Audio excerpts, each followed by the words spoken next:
post-game live when it's over out in Queens. Right now, Mets and the Atlanta Braves. Gary, Keith, and Ron on the call. It's Mets baseball, and it's right now.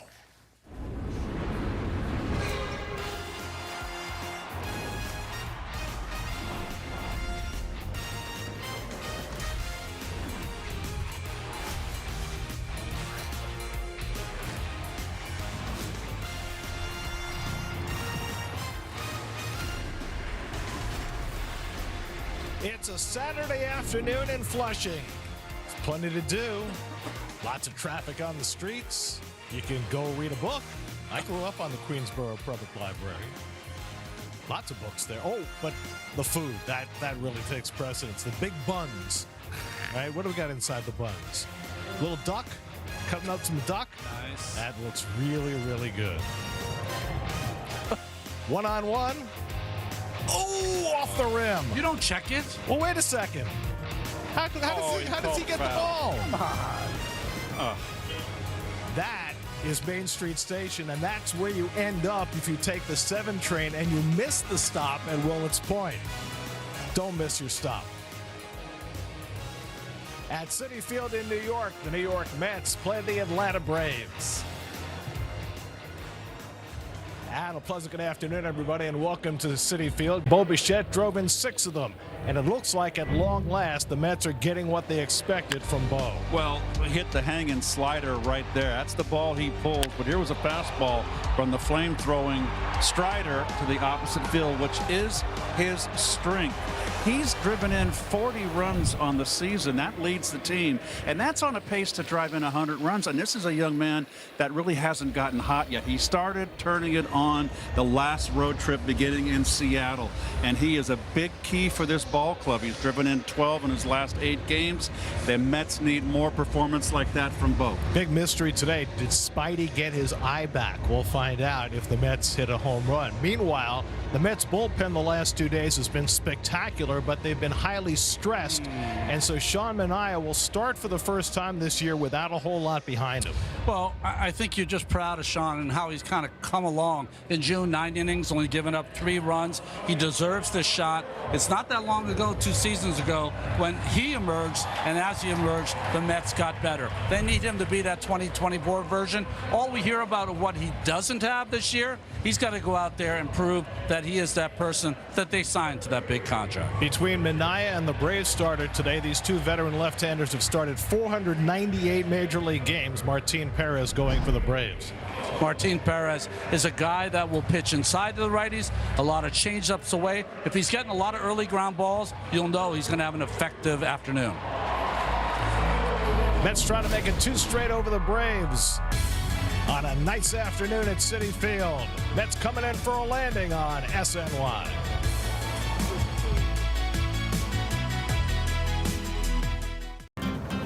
Dear Friday. New York Mets baseball on SNY is brought to you by your local tri-state area Audi dealers.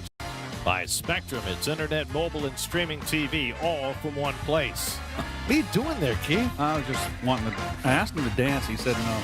By the New York Lottery, play today and start imagining your win. And by Toyota, dear summer, go farther with Toyota.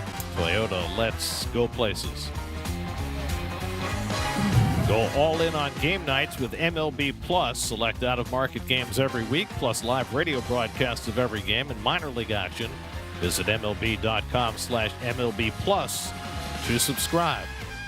Working on a win presented by the Home Depot. Despite missing some of their best starting pitchers, the Braves have the best team ERA in baseball. They lost another starter last night. Spencer Strider went on the injured list after coming out of last night's game after 3 innings plus. Mizorowski's helping that Milwaukee Brewers stuff. Yeah, he's been pretty good. 0.17 over his last 8 starts. That's good, right? Mets and Braves. Let's go for their 3rd straight win. First pitch coming right up.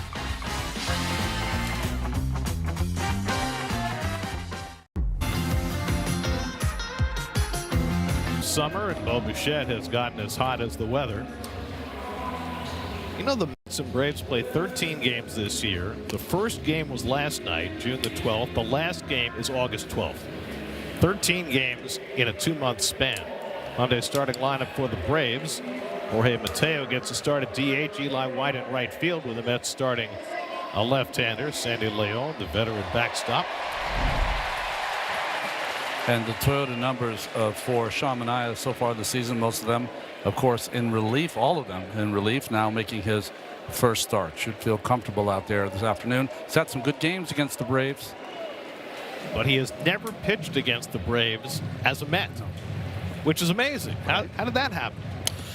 And your Genesis Metropolitan defense, you got MJ Melendez getting his fourth start. Only his fourth start in right field. Majority of his starts have been in left field. Vientos getting back in the lineup with the left-hander. 47th start at first. Mauricio Dubon pops up the first pitch in foul ground, racing for it Vientos, but it'll be beyond his reach.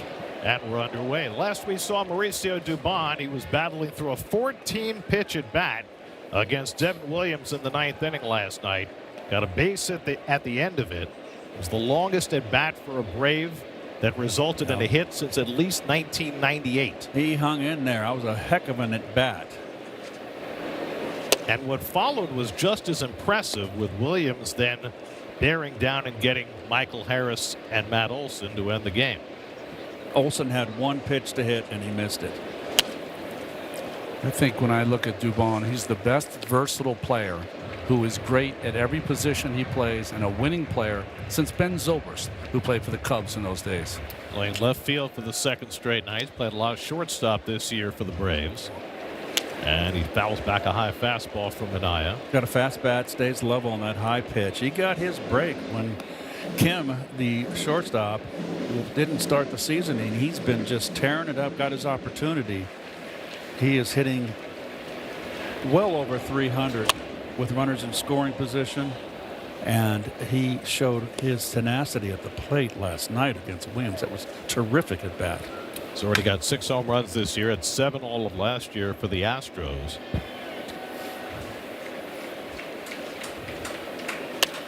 And just like he did against Devin Williams in his last at bat, he's making Manaea work leading off the game. And that is really why Dubon is leading off, because of his tenacity. He doesn't have a high on base percentage because he rarely walks.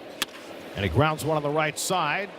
Manaea's going to have to cover. Nice. Simeon's throw on target for the 4-1 putout for the first out of the day. Oh, that'll make Ron very happy. That is just outstanding for a left-handed pitcher. One, it's always difficult to get over there because you kind of follow through to third base, but also to not assume that that ball is going to be made first from second base to the first baseman. You always go that way just in case to pick up your first baseman hustling to his right. Perfect feed from Simeon. So 1 out and nobody on. Now Michael Harris, 1 for 5 last night. Harris was maybe the worst hitter in baseball the first half of last year. He had a terrific second half, and it's carried over to this year. His first half OPS last year was .551. Second half .845, and he's right about at that same level this year. He moved up in the batter's box a little bit, opened his stance a little bit. Those are minor adjustments. And another young hitter of today with the back foot on the chalk. So Garrett sweeper by Manaea, if he moved up in the box, he must have been out of the box before. He was backlining it. Yeah. Swing and a miss, got him with the sweeper, so Manaea takes care of the left-hand hitter, and there are 2 men down. Well, Manaea goes along the long line of sidearm left-handers. John Candelaria, look at the sidearm delivery. That is no piece of cake or an easy walk in the park for left-hand hitters. Candelaria, Larry McWilliams, Chris Sale. Now Ozzie Albies, switch hitter, who's been a better right-hand hitter than left so far this season. Historically, he's been like that, Gary.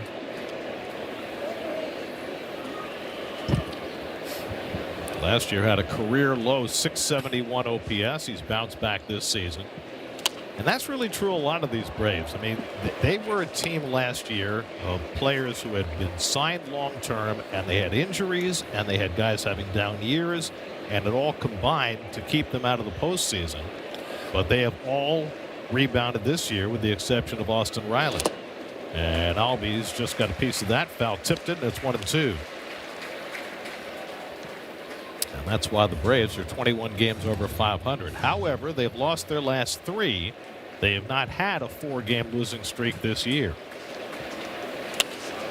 Only 2 teams have not lost 4 in a row, the Braves and the Chicago White Sox. Lights just went out here. We just had a power outage. Can't see anything. Can you hear us, folks? It was just the lights key. Changeup misses down 2-2. Well, the Braves have been a remarkable team. Clutch, a lot of speed, coming from behind.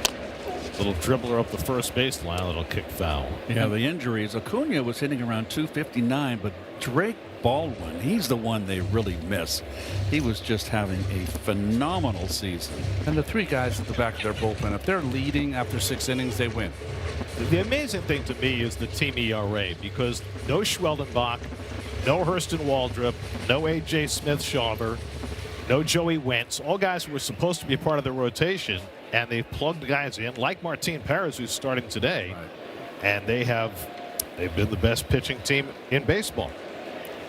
2-2 coming, and Albies fouls one away. Yeah, they're leading the National League in ERA, 3.27. That is outstanding. What number? 3.27?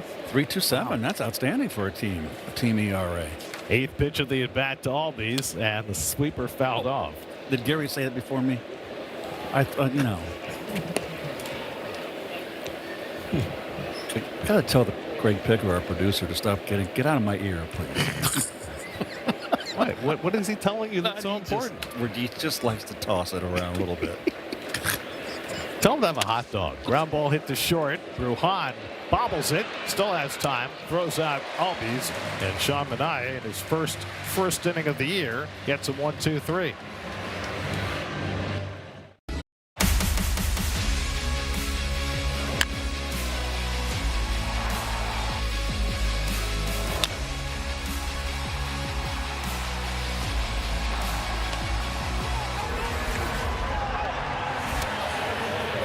Well, it all started that last game in Seattle when Bo Bichette had a 4-hit game, and he's carried that over now.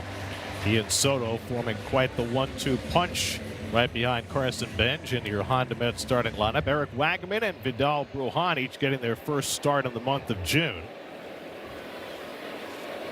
Bench leads off against the lefty Martin Perez and takes outside for ball 1. See Perez's numbers. Bench is going to see some pitches he hasn't seen from many lefties. He'll see a sinking fastball in on his hands. He'll also see a changeup down and in. Threw that fastball by him, and it's 1-1. Bench, since his 5-hit game last Sunday in San Diego, has gone 2 for 15.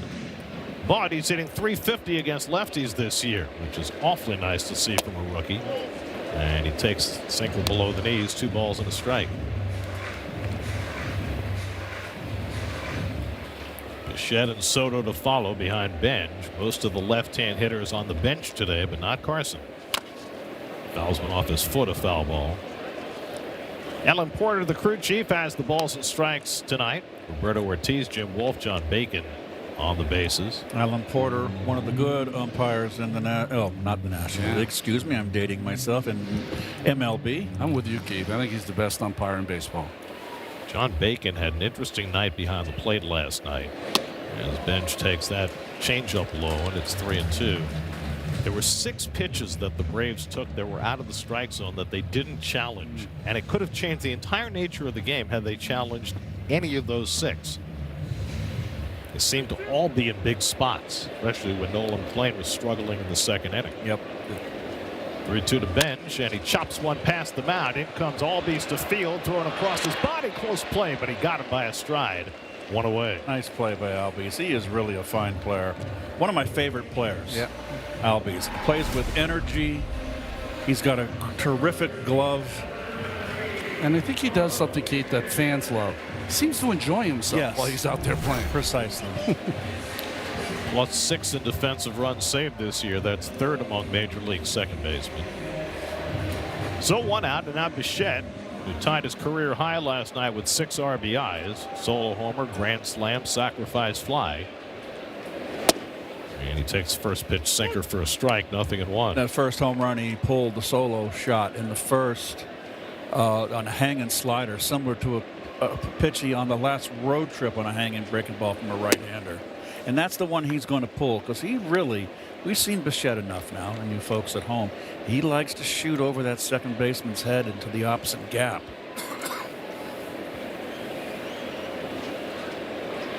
When Bichette and Soto homered in the first inning yesterday, it was the second straight day that the Mets had multiple home runs in the first inning. It's the first time in the 65-year history of the Mets that they've had back-to-back games where they had multiple home runs in the first inning. Yeah, I know. It doesn't sound like it, doesn't it? That's lined into left field, and Bichette's got another hit. It had never happened before until the last 2 days. Benj and Bichette on Thursday, and then Bichette and Soto last night. Well, here comes one. Here's the home run last night. We're going to show it in slow motion. It's right down the pipe and up, but watch the top hand come across. His swing starts as a slide up, but he finishes level. That's a home run, a slightly up swing, but look at the follow through, how he levels up. And that's how he gets that backspin and that ball goes. It was Juan's 15th home run of the year. He bluffs the bunt and takes a strike from Perez. He also leans back. He keeps those shoulders on the high pitch level, horizontal to the ground. The only other guy I saw that did that was Barry Bonds.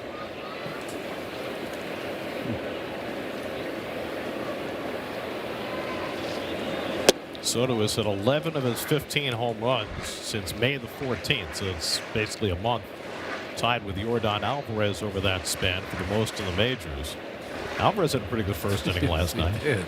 Drove in 6 runs on 2 home runs in the first inning. Soto takes a slider outside. Didn't like the call. It's 1-2. I've only seen one player have 2 home runs in the first inning. Remember that game, Keith, in Philadelphia? Their leadoff hitter with a solo homer and a grand slam. Von Hayes. Von Hayes. Von Hayes, that's right. He led off. It was the 26-7 game in 1985. Didn't they trade like 6 people to get Von Hayes from Cleveland? Including Julio Franco. 1-2 to Soto with Bichette at first and 1 out.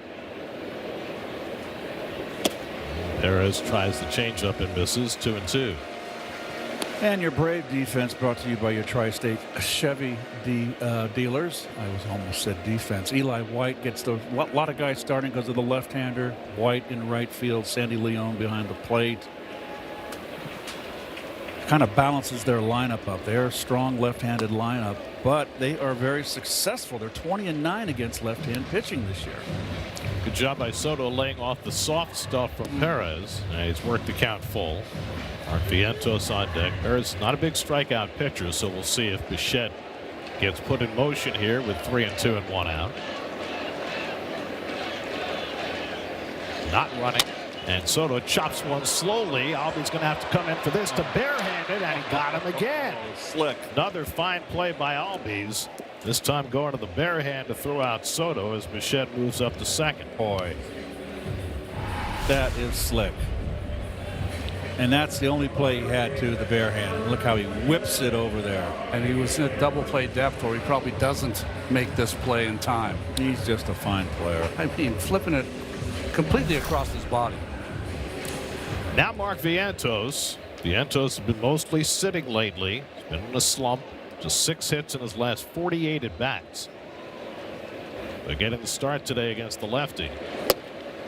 His last start was last Saturday in San Diego.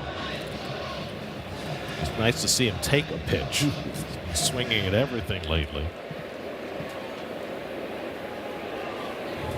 Mark's got 7 home runs, 2 of them against left-handers this year. And he nubs that one. It's going to cue foul into fair territory, and Perez makes the play. A masse off the end of the bat of Mark Vientos. I don't see that very often. No score after 1.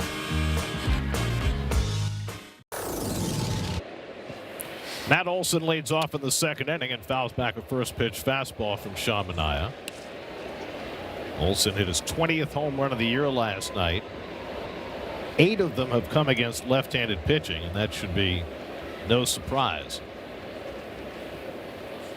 Back in 2021, his last year with Oakland, Olson hit 22 home runs against left-handed pitching, and that was the record for a left-hand hitter until Kyle Schwarber broke it last year. Schwarber hit 23 against lefties. Well, he got one last night, and he likes that ball down. He's got that classic low ball swing. Giant of a man. Holds his hands. He rips one past the glove of Vientos for the Braves' first hit. So Olson, who today is playing in his 852nd straight game, is aboard. Boy, Vientos was moving to his left when the ball was hit. Why is that?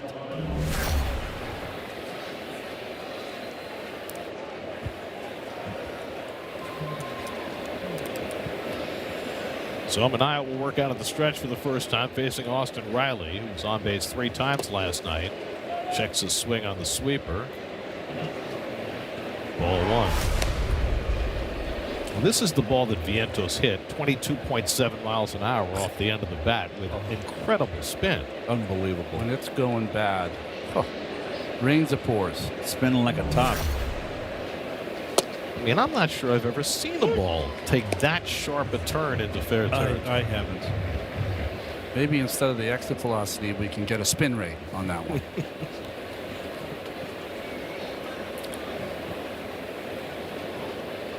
Austin Riley swings over the sweeper, and it's 1-2. Now Austin hitting 209 coming into the game, and he really needs to pick it up and be his old self with Acuna and Baldwin down. He's got to pick up the slack. This is a guy who was once one of the most feared power hitters in the game, but his numbers have come down now for 4 straight years. Fastball taken high, 2-2.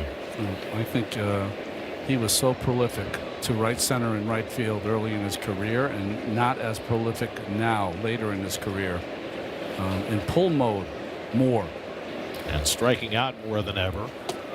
He's already fanned 80 times this year. And the one thing in his favor is that he's got such a good glove at third base that he doesn't hurt you in the field. He's a plus. 2-time All-Star, just 29 years old. There's no reason he should be on the downside. 3-2. Olson at first with nobody out, not running, and Riley strikes out for the 81st time. Ooh, second strikeout from Manaea. Big swing with 2 strikes there from Riley. 81 strikeouts. Gosh, we're not even halfway through June. I don't know what I'd do. I'd call Mom. One flew over the cuckoo's nest, I suppose. Here's Eli White playing right field today. White's 21st start of the year. One of the fastest players in the game. He had a base hit last night off the bench. Play that Beatty made a great dive to prevent a double. Yes. But it drove in a run as the Braves tried to come back. Did that, when he dove, did he overdive and it hit his forearm? So he got very, very lucky because that was 2 runs written all over it. It was a 1-run ball game. That was the first man Devin Williams faced when he came on in the 8th inning. Williams getting his first 4-out save as a Met. In fact, his first since 2023. Now back, 2 balls and a strike. Yeah, Williams only 6 of those saves in his career, 4 outs or more. Well, there's Antoine Richardson, who filled that role of first base coach for the Mets last year. Bench running coach as well. And the Mets had an extraordinary year stealing bases. The Braves this year, not so much. They're more a team that's got power. Well, think of it this way. Last year, the Mets were caught stealing 15 times the entire season.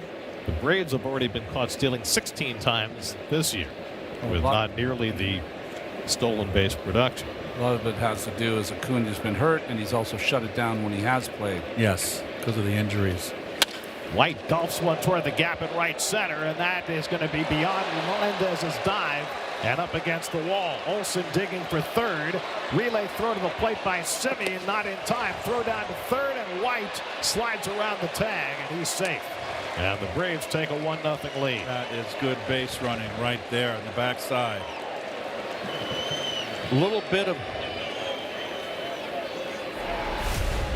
This ball's ripped, and just remember, Melendez made a catch in San Diego, similar, but out in left field, but he couldn't get to this one. This was a rocket. Simeon on the relay just kind of fumbles it a little bit, and that's the difference. A tough little short hop for him to handle, and good hustle on the backside by White. It's a double third on the throw. The infield comes in against Jorge Mateo, and he fouls off a first pitch sweeper off his thumbs, 0-1. Well, that White right knows he's got a double, and you keep your eye on the ball. You pick up the runner, you pick up the throw, and you advance.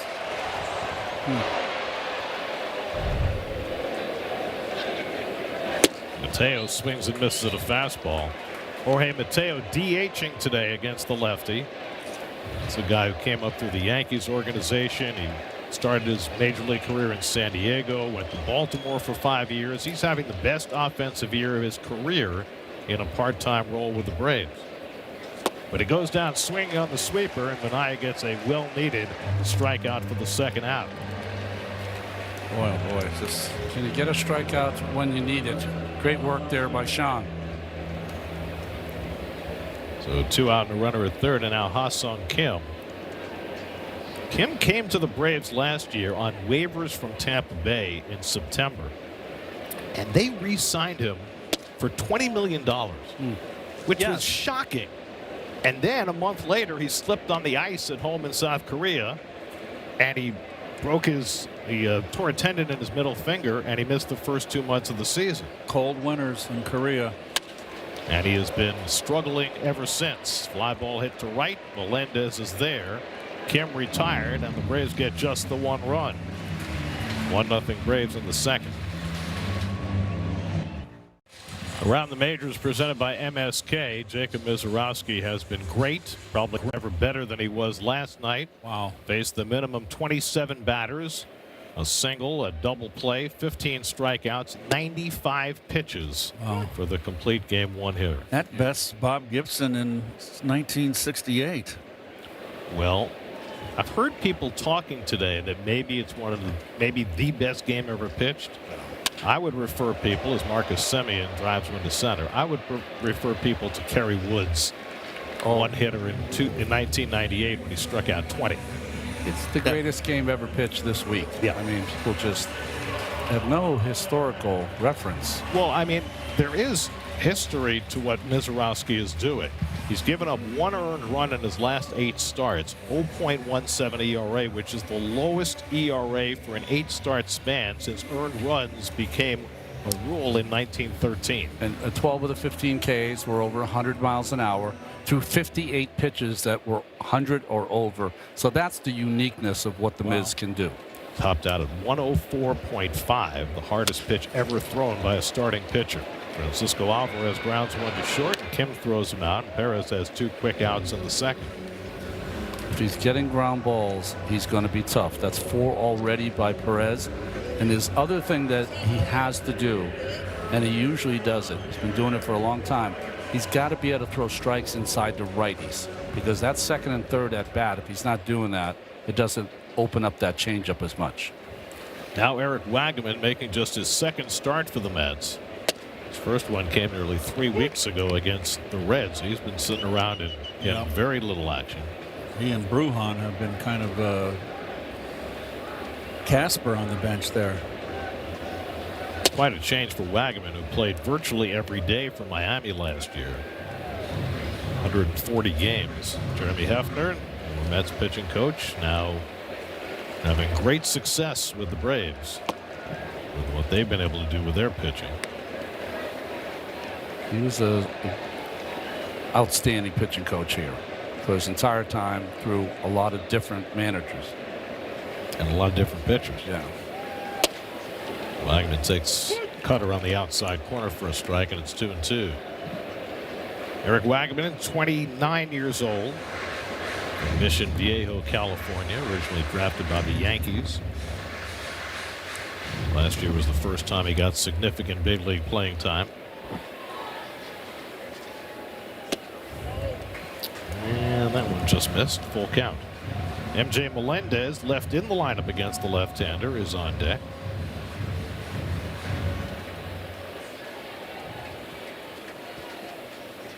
And a changeup strikes out Wagaman. Side retired. First strikeout for Martin Perez. 1-0 Braves. This Father's Day, spend more. Third inning, 1-0 Braves. Pitching decisions presented by Sage, the official finance software partner of Major League Baseball. Well, that circle change is beautiful there by Martin Perez. Just turns it over just enough. See how far the bat was out in front of that pitch. The real good changeup guys, they can change up on their changeup. I mean, what does that mean exactly? It means that usually they throw it about 78. They can dial it down to 75 every once in a while to get the hitters way out in front. 37-year-old Sandy Leon leading off and quickly down to the count 0-2. You know, you saw his grip. His grip really left-handed is that he has a circle grip, his hands across the seams. But what he does is what Devin Williams does. He turns it over at the very end, pronates it. Bichette stepping in front of Brujan and makes the play. It's nice effort by Bichette to avoid the collision with his shortstop and get the out. It's Bichette's ball all the way. This is what happens when you have a shortstop that plays like once every 2 weeks. He's so excited to be out there. Well, he should know better, don't you think? He's been a big leaguer and a shortstop for a long time. So if the third baseman can cut it off in front of you, you let him have it. It's a little bouncy. He's got a lot of pent-up energy. That's right, exactly. Batter is challenging the strike call. Really? Okay, I'm not sure. I didn't see the pitch. Yeah. And it is a ball. So Mauricio Dubon Ball's overturned. Atlanta has 2 remaining. wins the challenge. ABS powered by T-Mobile. Dubon grounded out to open the game.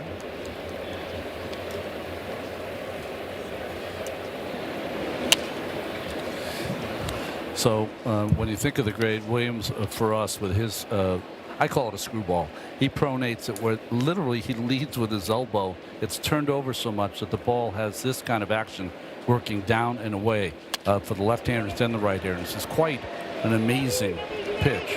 Vientos chasing the pop-up, but he can't make the play. That's a ball that should have been caught. They're not going to charge an error. No, that's not an error.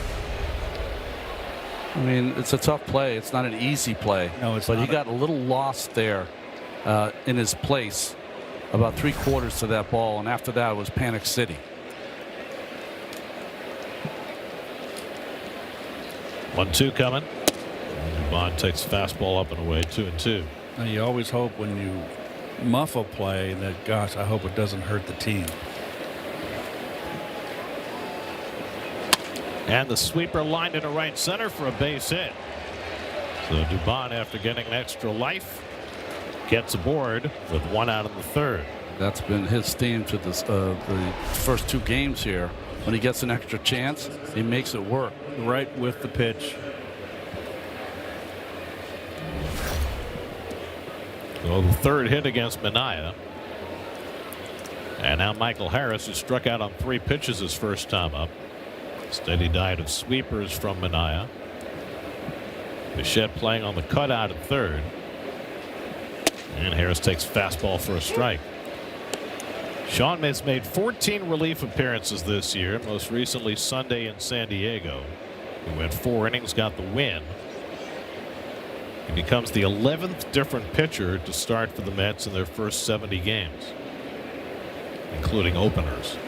Ground ball back to Minaya. Chance for 2. High throw, and Brujan has to go up to get it, and that cost them a chance at the double play. So it's a 1-6 fielder's choice for the 2nd out.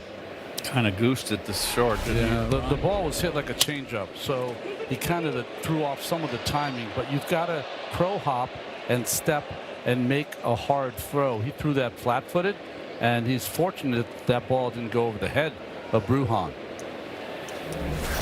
So 2 out Harris at first, and now Ozzie Albies, who grounded out to short his first time up. Did not.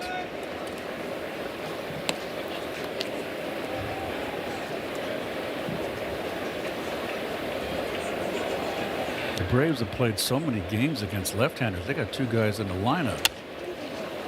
Hopped up in foul ground. Vientos tracking this one, but this will go out of play. We've got two guys in the lineup, Albies and Olson, that have over 100 at-bats against left-handers. Well, they are 20-9 when a lefty starts against them. The Mets have only had 16 games before today. The Braves have had 29 where they faced a left-handed starter.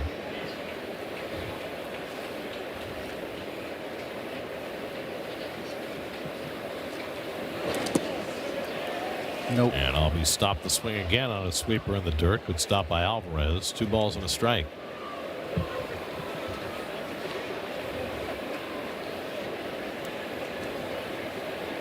Sean Manaea's 3rd year with the Mets, and somehow his first appearance against the Braves as a Met. I don't know how that could possibly be. 2-1 coming. Fly ball out to left, and Soto into the shadows. Puts it away to retire the side. A hit and 1 left. Middle of the 3rd, 1-0 Atlanta. V dealer. Home 3rd inning. MJ Melendez getting a start against a left-hander. It's a bit of a surprise. Melendez only had 6 at-bats against lefties this year. There's 1 for 6, and the 1 hit is a home run. Melendez, then Vidal Brujan and Carson Benj against Martin Perez, who's retired 5 in a row after Bo Bichette's first inning single. Melendez has seen Perez before. He's 2 for 9 against him. He used to play quite a bit in the American League. Perez has been with 7 different teams now, but the bulk of his career has been with the Texas Rangers. 2 different stints with Texas. In his second one, he got a World Series ring in 2023. Wash it down now. Hydrate.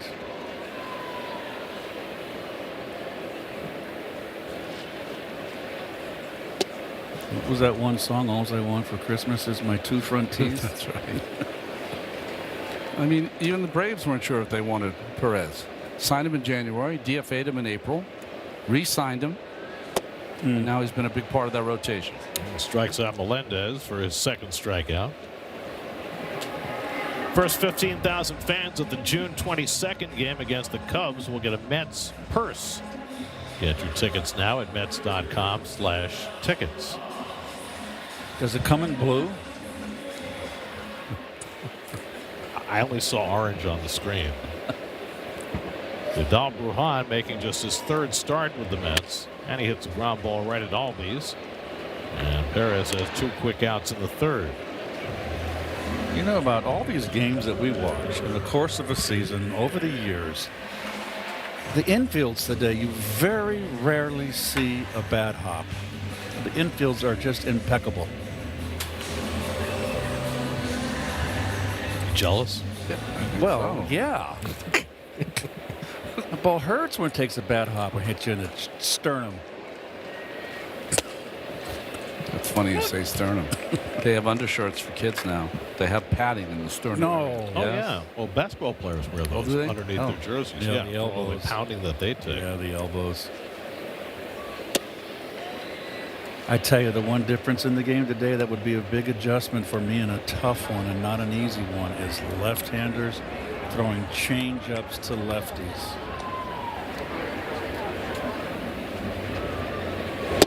Well, there's a reason why they didn't. But you think that it would have given you trouble? I know it would have given me trouble because I had never. What was the Matthews? Was it Greg Matthews? Yeah. With the Cardinals. Yeah. He was the first left-hander that threw me a changeup. I remember it's at Shea Stadium, Catcher is challenging the ball call. and I jammed myself. And I remember running to first base, hit a little, 100 Calls maybe. confirmed. Atlanta has 1 remaining. John Tudor never threw you changeups? No, Wow. hard the sweeper and the hard sinker and power pitch to. Make the right call with Sterling Optical. See clearly and look great doing it. So that non-overturn gives Bench a 3-1 advantage with Bo Bichette on deck. Perez working everything inside against Bench in this at bat. Now he goes away and gets a strike called, and Alan Porter didn't know the count. boy, He was all set to give his strike 3 Batter is call. challenging It's the strike close. call. This could be outside. It's going to be very close. It is a ball. Both teams challenging in a situation with 2 out and nobody on. Braves lose theirs, but Benj barely by 0.2 of an inch wins his.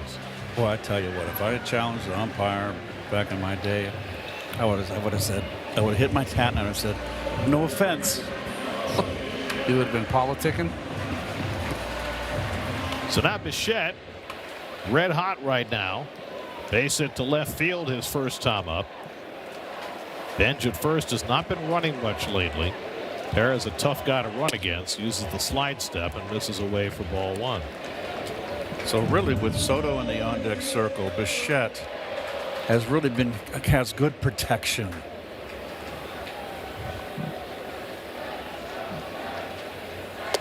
Last 8 games coming into today, Bichette had an 1134 OPS, and he boosted that with a hit his first time up today.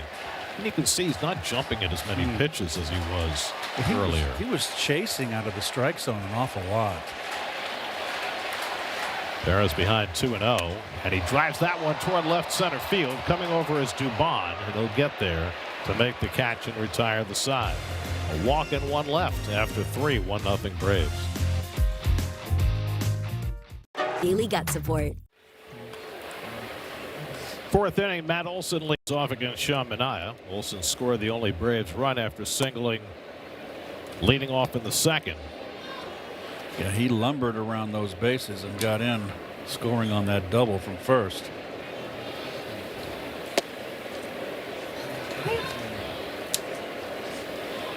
Well, this is the leaderboard for the National League East. Gerardo Lopez. Olson is not only 2nd in the East in home runs, he's 2nd in the league in home runs. 39 extra base hits. Chris Sale having a big year. And Christopher Sanchez, my gosh, he is nails.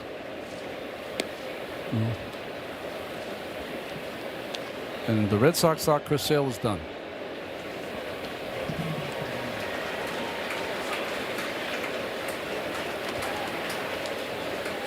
And Olson tried to hold, but he went around strike 3. So Manaea with the high fastball strikes out Olson, his 4th strikeout of the day, and we check in with Steve Gelb. Steve? And guys, speaking of Chris Sale, we all remember, of course, 2 seasons ago when Sean Manaea decided to emulate Chris Sale's delivery, and that's when everything changed for him. He took off and had that fantastic second half. I spoke to Chris Sale before the game today about it, asked him if the 2 of them had ever talked about it. He said, no, we actually met for the first time that offseason and never talked about baseball, never talked about anything with the change. But he did admit that he remembered hearing about Manaea and you know how great it felt that had someone emulating him and having that type of success.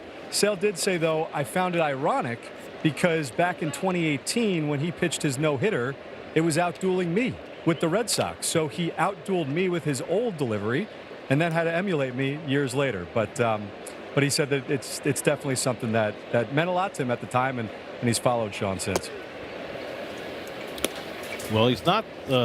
Manaea's not the only guy who has emulated Chris Sale in terms of dropping his arm angle. We saw Nick Lodolo with the Reds earlier this year. We'll see him again in Cincinnati in the upcoming series. Hit him. Saying he got his back foot. I didn't see that. Well, Alvarez said it's Alvarez said it was his foot. I'm not sure. Mets are going to challenge the call. Call on the field is hit by pitch. New York is challenged. No, it didn't. No, hit it him. did not hit him. Did not hit him. Boy, Allen's having a tough day. Today, didn't they? Well, you can usually tell by the hitter. I mean, Riley did not react immediately. Play under review presented by Citizens, making sense of the play. Now, everything would have been hunky-dory. Nothing would have happened if Francisco would have just caught the ball. Well, it hit his foot. Oh, where his glove was there. He missed it.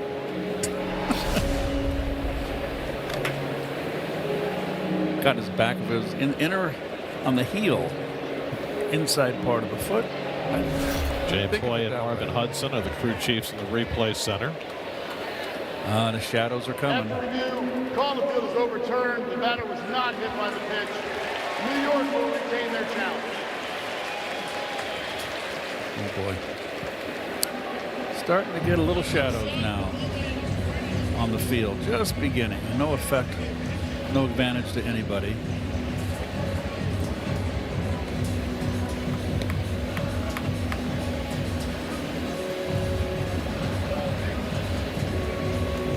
So it should be a 2-2 count. Manaea checking with the home plate umpire. Riley struck out his first time up. And he hits one down to first, scooped up by Vientos, who makes the play. Vientos with the do or die hop. 2 out. No, guys, I just want to tell you one more thing about the conversation I had with Chris Sale from a pure pitching perspective that I found interesting. We know that Manaea last year started struggling because that arm angle actually dropped too low. Chris Sale says that every single year in his career he's had that same issue, that it feels so natural that at the beginning of the season sometimes you just get so into it that your arm is so lateral and low, and it's something he's always monitoring to make sure that it doesn't drop too low. So it's a common thing with that type of arm angle. Fly ball deep to left, headed toward the wall, and it's out of here. Eli White goes deep, his 3rd home run of the season, and the Braves now have a 2-0 lead.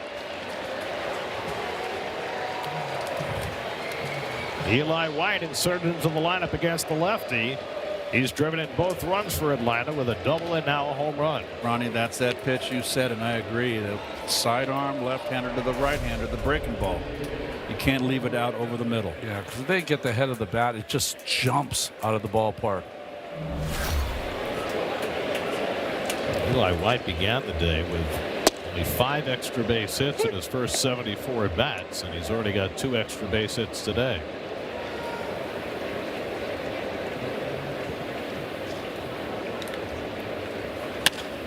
This one's hit out to right by Mateo, and Melendez drifting makes the catch to retire the side. White's home run expands the Braves lead to 2-0. Summertime in New York State. Saturday, good day for the little guys. Nice smiles. Brantford, that's near New Haven. Oh, how cute. They're having fun. It's Churchville. And they get chilly. Nice. McNana Bananas. Not related to Savannah. Rosanna Dana. Oh. Those are classic photos. Juan Soto leads off in the home 4th inning and takes a strike from Martin Perez. Mets have had just 1 hit over the first 3 innings against Perez. A Bo Bichette single in the first. Soto, Vientos, and Simeon up here in the 4th. And Juan takes a fastball strike, and it's 0-2. Perez pitched for the White Sox last year. Made just 10 starts. And a typical year, 3.54 ERA. That's driven into center field. Soto has a 2-strike hit. Got down to that changeup, and the Mets have their 2nd hit of the game. Well, he got ahead of him with 2 fastballs and then tried to throw the changeup in the dirt, but he was elevated enough, and the great Soto handled it. Hardly any stride. It's almost like he plays Pepper with 2 strikes. Huh? Crazy. There's Vientos, who hit that Massey shot.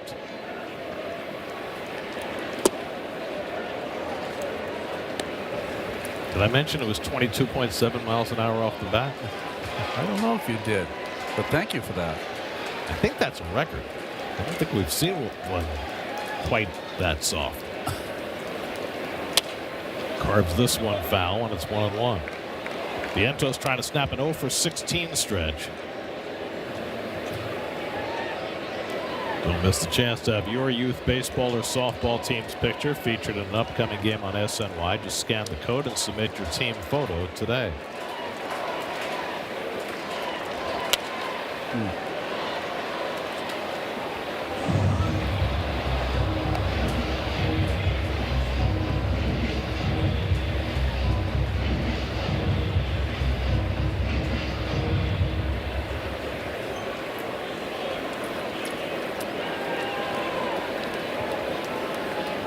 1-2 from Perez.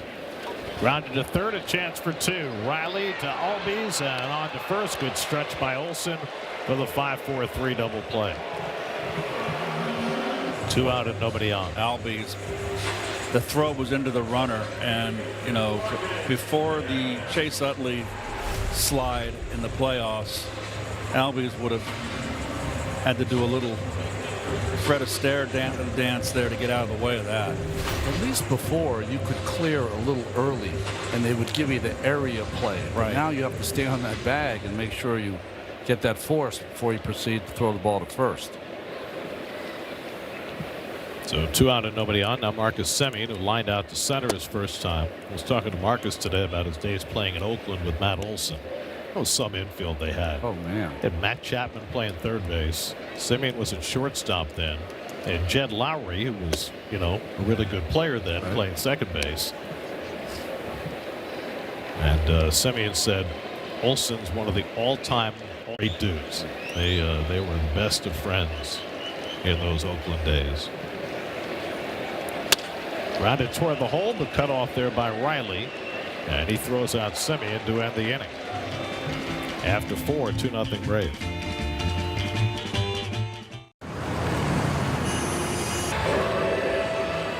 Earlier today, SNY Play Ball, presented by Toyota, partnered with the Mets to deliver a dream day experience for 12-year-old Charlie Herbert. Charlie, who is battling Ewing's sarcoma, a rare and aggressive form of childhood cancer, got a chance to spend some time with us in the booth, meet his favorite Mets players, and throw out the first pitch before today's game. Oh, it was nice with his mom. He even got to show Ronnie the grip on his changeup. It was, I mean, what a great kid. Beautiful bunt, but it rolls foul off the bat of Ha-Sung Kim, and he'll have to come on back. He just lit up this booth, didn't he, when he came in? And not only did he show the changeup, but I was testing his glove. His glove was so beautifully broke in. It's a beautiful. His brother was here, mom and dad, and just a sweet kid. I mean, you know what has happened to him? It just changes, and he's just what a trooper. He has been incredibly courageous throughout an ordeal that has lasted the better part of a year, and there's more fight ahead of him, and he looks like he's completely up to it. Good, go get him, Charlie. The man.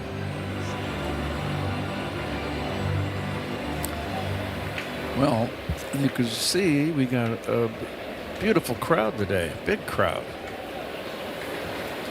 Ha-Sung Kim flying to right his first time up, and Manaea deals up and away, a ball and a strike. Why wouldn't there not be a big crowd today with weekend and the Braves in town?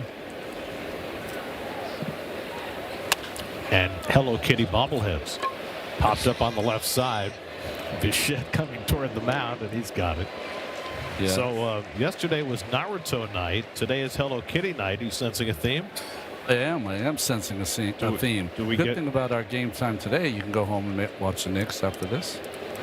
By the way, speaking of the Knicks and the relationship between basketball and baseball, did you read Tyler Kepner's column this week? I did. He had a note in there that I had never heard before.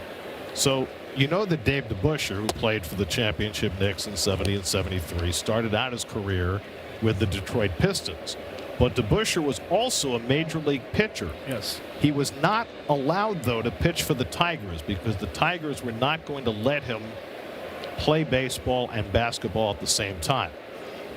So he pitched for the White Sox instead. Right. The White Sox protected him on their 40-man roster in the offseason, which enabled the Tigers to take a pitcher that the White Sox had left off their 40-man roster by the name of Denny McClain, who went on to win 31 games for the Tigers in 1968.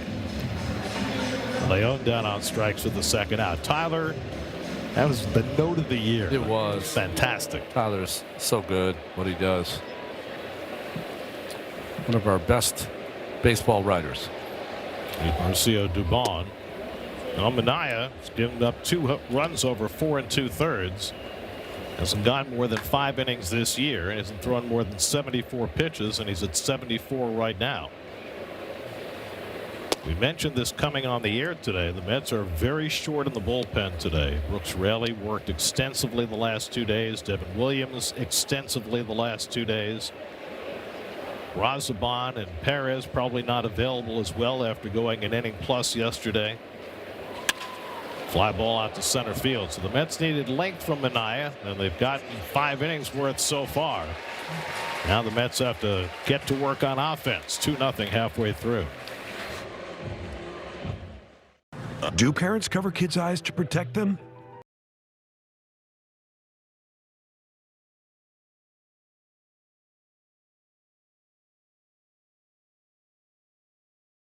Everything happens for a Reese's. Can the Knicks close it out in 5? Ian shares his prediction on the latest episode of the Putback with Ian Begley. Watch now on SNY's YouTube channel.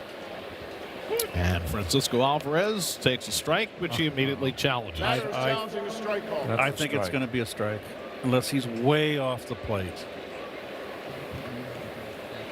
And it is indeed a strike, so each team is down to 1 challenge remaining. Now, just a reminder, folks, we don't have the box here. You have the box, the strike zone box. We don't. We were offered it, but we declined because it's fun to watch that. Anyway, it kind of gets in the way. I never liked it. Did you, Gary? The one thing I don't like about it is, with all the emphasis in baseball over the last decade on catchers framing, with the box on the screen, it's harder to see whether they frame the ball properly. As Alvarez takes strike 3 call. That was a classic case of Alvarez tested and challenged the first pitch, and Alan Porter on that pitch said, "You want to do that? Great. Strike 3. Challenge 2 of them." I mean, that's what just happened. And I thought it was high. Certainly looked high. I thought it was high. Here's Eric Wagaman. Fouls one straight down on a first pitch changeup. Wagaman struck out his first time up, 1 of 3 for Perez today. I'd seen Perez in a game earlier this year where he struck out 10. This is his 15th year in the majors. He had never struck out 10. Oh, really? Yeah. You know, I would have loved the late Lee Wire. Terrific umpire. Remember, I always complained about his wide strike zone with what he wouldn't call it with 2 strikes. I swear, 10 to sometimes a foot outside. I would have gone to my helmet and said, "Yeah, Lee, man, I told you it was a ball."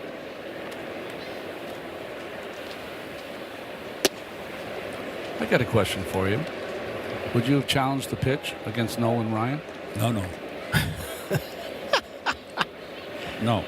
He didn't hesitate. Oh, there's a lot of them I wouldn't have. John Candelaria. Wagaman goes down swinging. Back-to-back strikeouts for Perez, 2 out in the 5th. Well, he just got Wagaman in between. He hasn't got a lot of at-bats. He just keeps going slower, and slower. You know, we were talking between innings. Martin Perez last year pitched for the White Sox, and the Braves got him as a minor league free agent.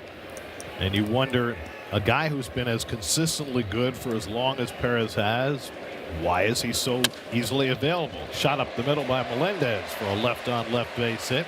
Only his 2nd hit against a lefty this year. The same happens for Jose Quintana every year now. It's just, you know, the front offices just do not like any of the numbers that they see with Martin. He's going to have a lot of balls put in play. The BABIP's going to be high, but he gets double plays. 10 of his 14 outs so far in this game have been on the ground. Just doesn't fit into today's baseball game. Is Vidal Brujan, who grounded out his first at bat.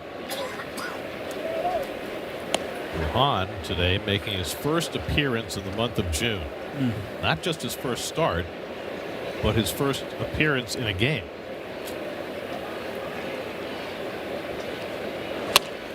Brujan got his most extensive playing time with the Marlins a couple of years ago. But he's now with his 6th different major league team. Meanwhile, Francisco Lindor is going to involve himself in another simulated game and should be ready for rehab and should be ready to play within the next 2 weeks. That's ripped down third, but handled on a hop by Riley. He gets the force and that retires the side. 5 strong innings for Martin Perez.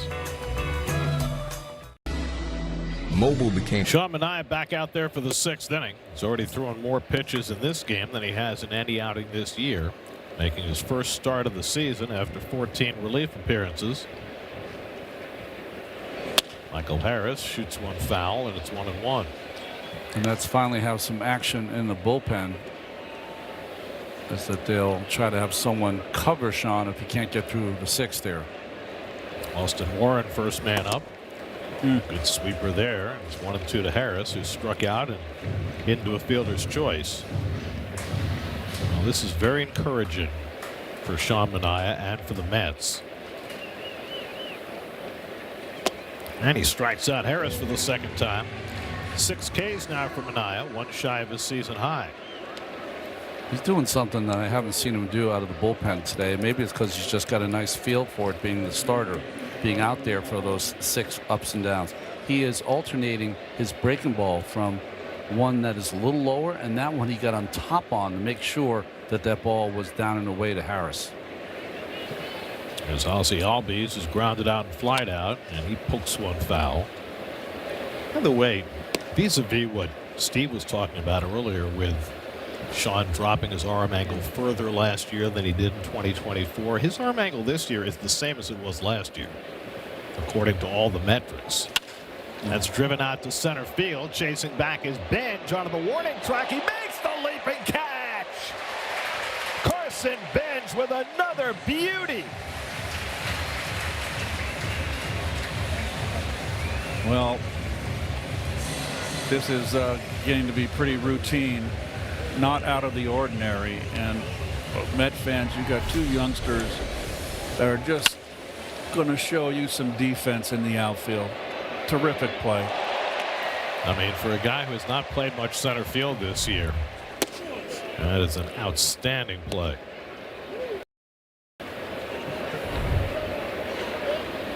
Had it all the way.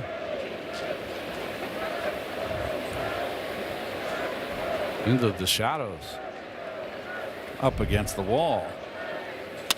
Matt Olson scorches one on the ground, grabbed by Simeon, and Manaea gets through 6 innings for the first time since September of 2024. How about that? fireworks. Bottom 6, Carson Benj leading off for the Mets. And Keith, this report is for you. This is going to be music to your ears. But it is safe to say that Carson Benj has a lot of success because he doesn't overcomplicate things. I asked him about how he prepares for at-bats in games, and he says, I don't care about any analytics. I just go up there and swing it. Really as simple as it gets. Then I asked him, what about his success against lefties, left on left? He goes, left, right? They still have to throw it over the plate, don't they? Oh, gosh, he's quoting Frank Robinson. Oh, my gosh, he's way ahead of the game. I knew you'd like that. I love it. Frank Robinson. Keith, I don't care what they throw, how they throw it. They got to throw it over the plate. Unless they hit him with a pitch, which happened to Frank a lot since he stood right on top of the plate. Yes. Benj was grounded out and walked. And starting their 3rd time around against Perez. And it's right at the shortstop, Kim had him played perfectly. 1 out. That's a good at-bat, though. I like the at-bat because there's 8 gloves out there. He hit it hard where it was pitched, and you can't guide it. It's a good at-bat.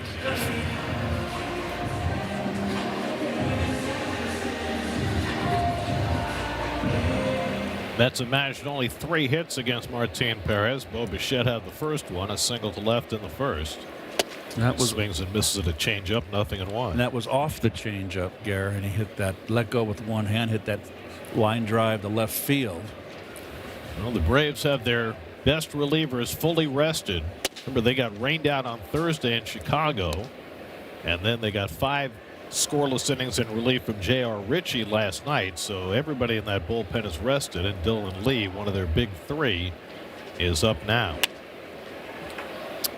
Well, they're currently on a 3-game losing streak. He lost a 2 against the White Sox.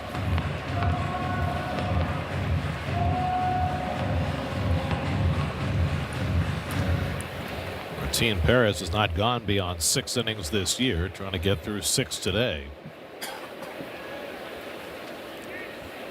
And Bichette lines one over the glove of Riley and into the left field corner. And the Mets have their first extra base hit of the day. A 1-out double for Bichette, who is just scorching hot. Well, that was a quality pitch. Down and away, change up, had to let go with one hand, and you know you got to tip your hat. That's just good hitting. You know, both hits very similar. So he is out in front, but back enough to still get a base hit. Must be a tough choice here for Walt Weiss because he's got Dylan Lee in the bullpen. It's one of the big arms, one of the big 3 for them. He's got Perez, who's been as good as you could ask right here, but Soto is the difference maker, so he's going to go. It's one of the big 3. Soto had a base hit his last time up on an 0-2 pitch. Lee has had a little bit of success against Soto than Perez has. And Waltz has made the sign of the bullpen, and Lee is coming in. Call to the bullpen brought to you by Nissan. Shop NissanUSA.com.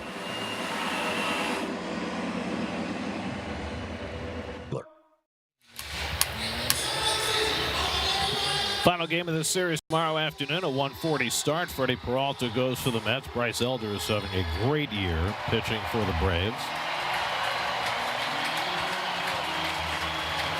31-year-old Dylan Lee is on to pitch, and he's having a phenomenal year. I mean, look at that ERA. It's 1.10 on the road as well. Left-handers this year are 6 for 38. And the thing about Lee, he just doesn't walk anybody. Yeah. 5 walks in 31 innings. Soto's 1 for 2 today. 2 for 10 in his career against Lee. Tying run at the plate in a 2-0 game. And he hits the first pitch in the air to shallow center field. Harris coming in, looking through the sunglasses. And he's got it. 1 pitch. And Soto's retired for the 2nd out of the inning. It's a funny game. There was a hanging slider up in the strike zone to just rip. We've seen Juan lately in this hot streak in the homestand hit tough pitches, pitcher's pitches, and he gets a hanger and he gets under it.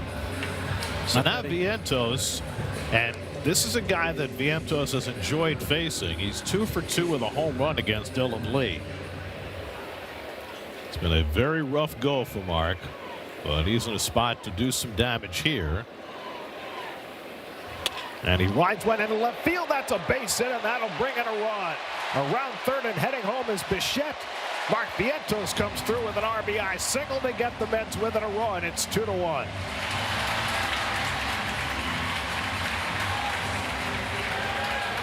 On cue. Another, just a flat slider. Another one. Not a good pitch.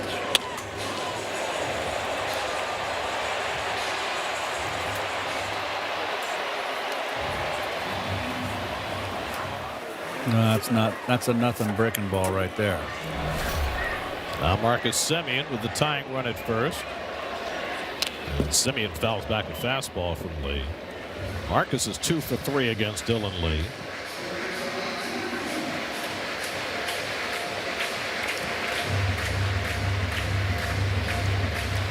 Run is charged to Martin Perez. He's charged with a run on 4 hits over 5 1/3. He walked 1 and struck out 4. That was close. Semien is lined to center and grounded to third.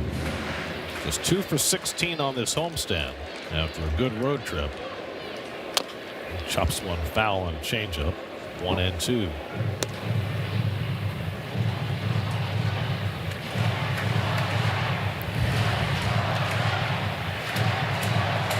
Mark Vientos snapped an 0 for 17 stretch with that RBI single to get the Mets their first run of the day. And Semien watches the fastball sail high. 2-2. Dylan Lee in his 6th year with the Braves. He has been terrific right from the start. Mets saw him. I think he made his debut against the Mets. That's on the inside corner. Semien's going to challenge the call from Alan Porter. It's close. If it missed in. It is. I think it's going to be a strike. And it is, and the Mets are out of challenges for the rest of the game. So the inning comes to an end. Mets get 1 run back. They trail 2-1 after 6. Dear Today is the day when our video guys really make their money. With all the shadows, the ball going from the shade to the shadow, back to the shade, they make sure that you can always see what's happening. Jim Kopchak, Tim Serest, Eric Simonelli, our senior video guys, thanks to them, as well as our senior coordinating producer Greg Picker, our director Eddie Warman, our technical director Seth Zwiebel. Austin Warren on to pitch the 7th inning, and he throws a fastball for a strike to Austin Riley. Warren's last appearance was a start against the Cardinals. He struggled with the control of his slider. Or sweeper. Riley, then Eli White and Jorge Mateo, the 3 scheduled hitters. White has driven in both runs for the Braves today. Fly ball, shallow center. Bench got a late start coming in. He dives and he made the catch. Oh, he is truly pulchritudinous. That's a ball he's shaking his head about because he got frozen, but he made up for it. Well, speed kills. Got a little late break, as you saw. He's not happy with himself. Perfectionist. You like to see that. That demanding of yourself nothing but excellence.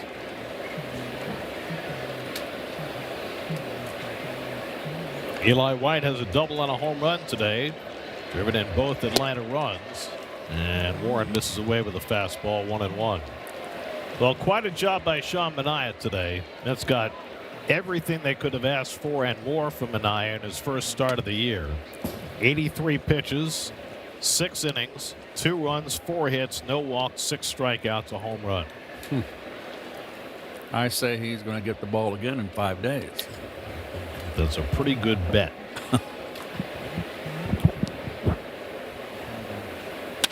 Driven to left center field, and Eli White's got its 3rd extra base hit of the day. He can fly, streaking to second. He's going to take a turn and hold on there. Well, he's got a short, compact swing. Well, he came into the game hitting .216. Doesn't play a lot, but boy, he looks sharp today. Bench was playing him to right center, so that alley was wide open. Oh, he ripped that one. You can just see he's wiry. And there he goes.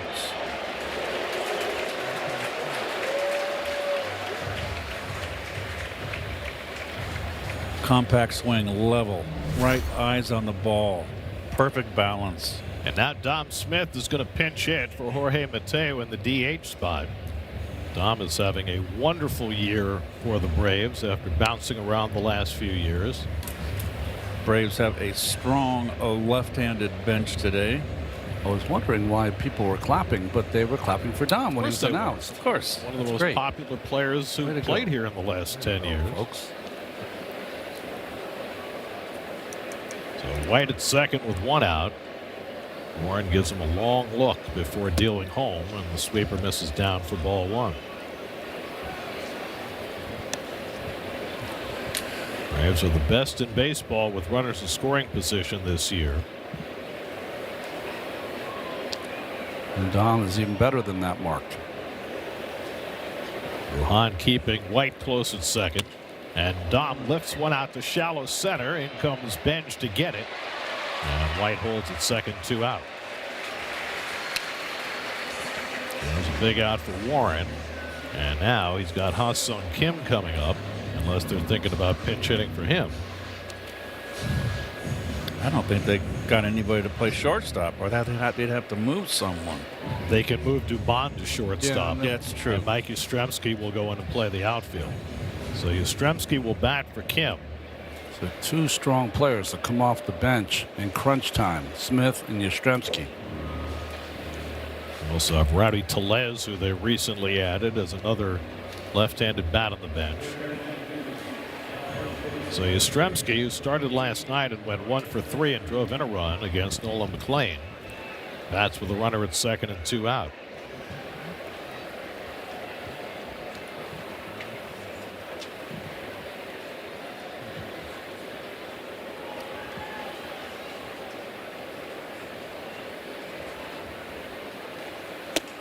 Yastrzemski can't catch up with the fastball, 0-1. That's focus. And he shifts once his eyes. Right before he caught it, he knew he had it. Checking the runner.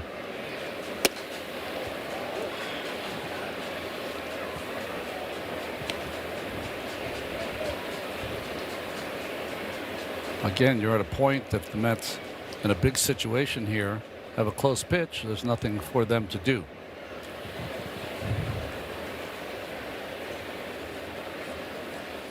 And Yastrzemski again unable to catch up with the high fastball, and it's 1-2. Don't usually see Warren throw 3 straight fastballs to anybody. Well, they must have the book that up Yastrzemski can't get to. You have to be careful with that, though. On 2 strikes, hitters sometimes alter how they approach that high pitch. 1-2 coming. And he got him looking. Side retired. Austin Warren works around the double by White as he freezes Yastrzemski to keep it a 1-run game. Monday, the Mets look to gain momentum on the road. It's out of here! As they battle the Reds in a National League matchup in Cincinnati. Mets and Reds. New York Mets baseball on SNY is brought to you by Infinity. Experience their luxury SUVs at your local Infinity retailer today. By Sage, the official finance software partner of Major League Baseball. By Heineken, proud partner of the New York Mets. Enjoy Heineken responsibly. And by your local Honda dealers. Contact your local Honda dealer today. Bottom of the 7th, Mets down 2-1, and 20-year-old Didier Fuentes will come on to pitch, and Francisco Alvarez socks his first pitch foul. Colombian right-hander, 20 years old. They call him the silent assassin. Righties are 7 for 67 off the young Fuentes. Came up last year and made 3 starts for the Braves.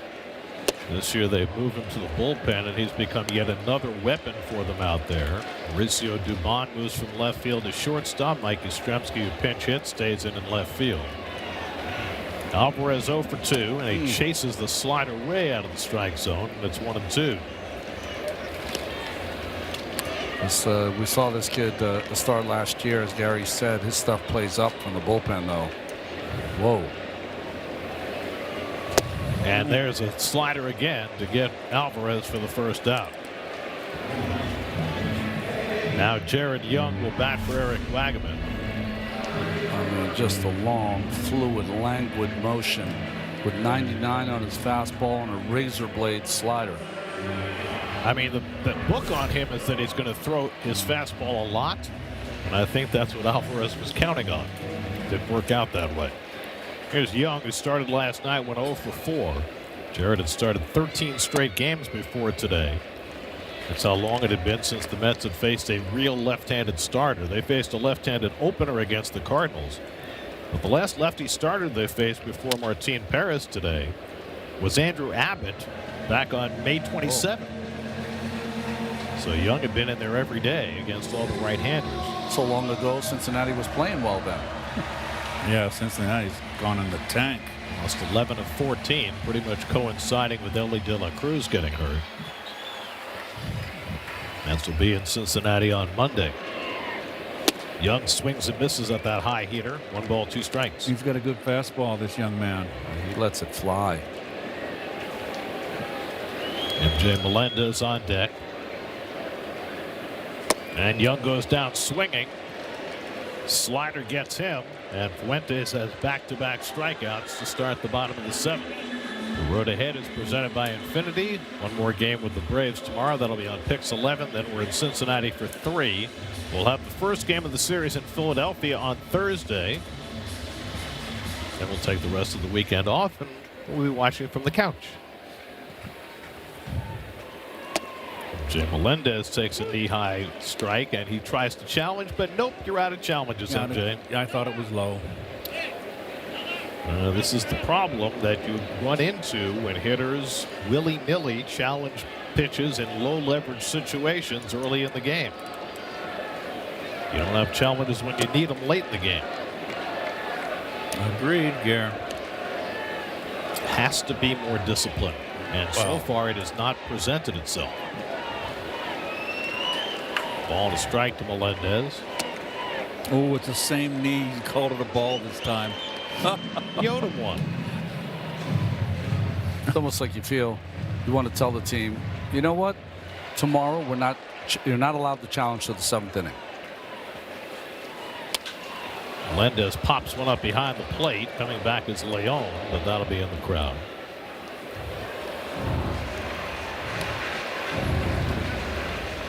Yeah, the only exception would be if it's 3-2 with the bases loaded in the first. Yeah.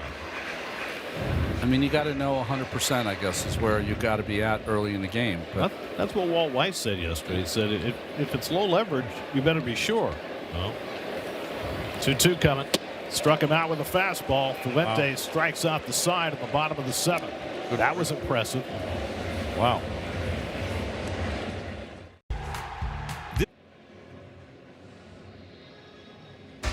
Well, this was pretty impressive by the 20-year-old Didier Fuentes. You know, I've seen him as a starter. There's a lot more in the tank as a reliever. When I was watching him in real time, I was saying to myself, I haven't seen a reliever throw like that since Francisco Rodriguez did in 2002, K-Rod. That was impressive. Wow. So it's 2-1 Atlanta as we go to the top of the 8th. Austin Warren's 2nd inning of relief. Sandy Leon turns around to bat left-handed and takes up and away for ball 1.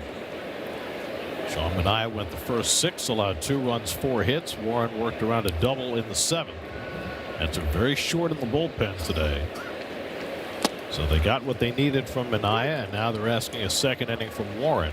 That would leave them with Luke Weaver to cover the 9th if the Mets are able to tie or get the lead. And Leon swings and misses at a changeup. You don't see that often from Warren. No, I like that pitch for him to use, especially against the left-handed hitters. 1-2 coming. Grounded down to first, a foul ball.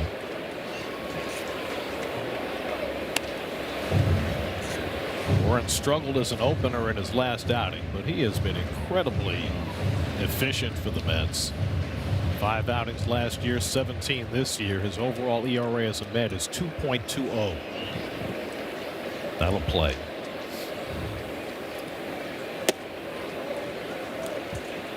Mauricio Dubon on deck, and then Michael Harris for the Braves in the 8th. See if he throws another fastball in like he did to Yastrzemski. And Leon takes strike 3 called. Fastball at the top of the zone. 2nd strikeout for Warren, 1 down in the 8th. I mean, interesting. That ball's up, but this Braves team just doesn't challenge. That's what it looks like. Well, yesterday they had 6 pitches that were out of the strike zone, some of them in very high leverage situations that they did not challenge. As Dubon was 1 for 3 today. And he takes a sweeper for a strike as he was backing out. Dubon showing off his versatility in this game. Started the game in left field, now playing shortstop. Oh boy, he had no chance against that sweeper. 0-2. And the dancing feet on that swing. Yeah, the shadows are not friendly.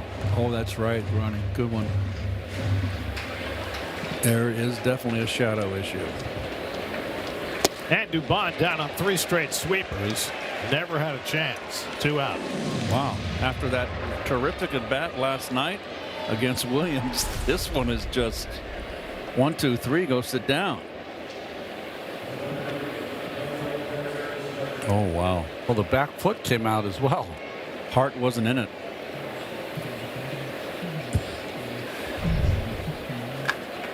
Two out and nobody on for Michael Harris. And he takes a fastball for a strike. So Warren is really dialed in right now. Well, his last appearance, he really threw a ton of sliders. He missed the ton of sliders. Maybe why the Braves are taking that first pitch for a strike. The Braves are a high chase team. They're a very good offensive team, but their chase rate is the 3rd highest in baseball. So you can get them to go out of the strike zone. Harris has already struck out twice today. Warren has struck out his last 3 hitters.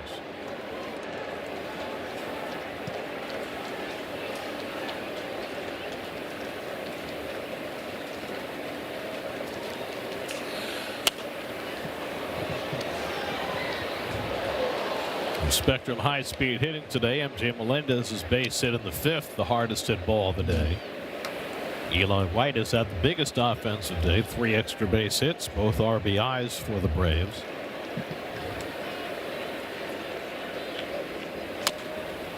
Harris just able to get a piece of that breaking ball. Since the 3rd inning, the Braves have had only 2 base runners, a home run by White in the 4th and a double by White in the 7th. Robert Suarez, who's the setup man for Raisel Iglesias, now getting ready. Suarez, the former Padres closer. 0-2 coming to Harris. And he rips that one to deep right field. That's going to sail out of here. Michael Harris off the facing of the second deck for his 14th home run of the year. And the Braves get an insurance run. It's now 3-1 Atlanta.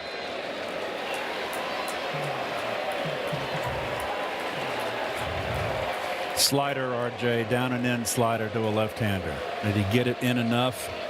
Let's see how much of the plate.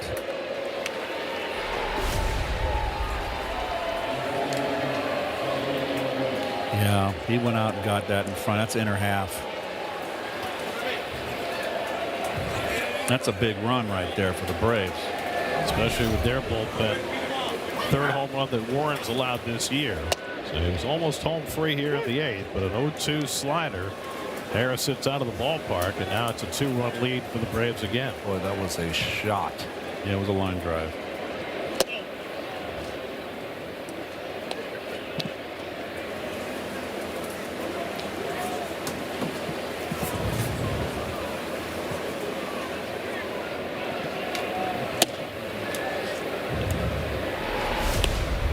No, that's got. He went out in front and got it too. You hit that ball middle in. Your bats. Watch how far in front of the plate the bat is at contact, right in the front of the plate.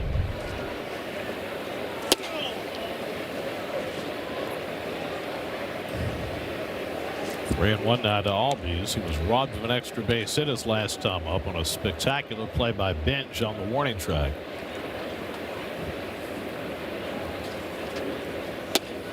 And the sweeper ducks in for a strike, and it's 3-2.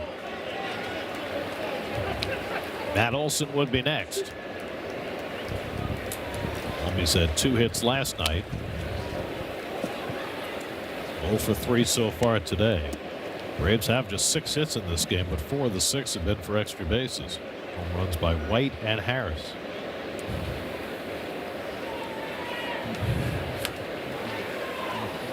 (3-2).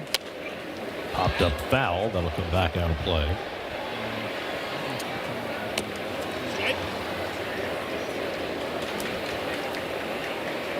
Money Mike. Money Mike. Atlanta area kid. Made good for his hometown team. That's ripped past the glove of Semien into right field. A base hit for Albies.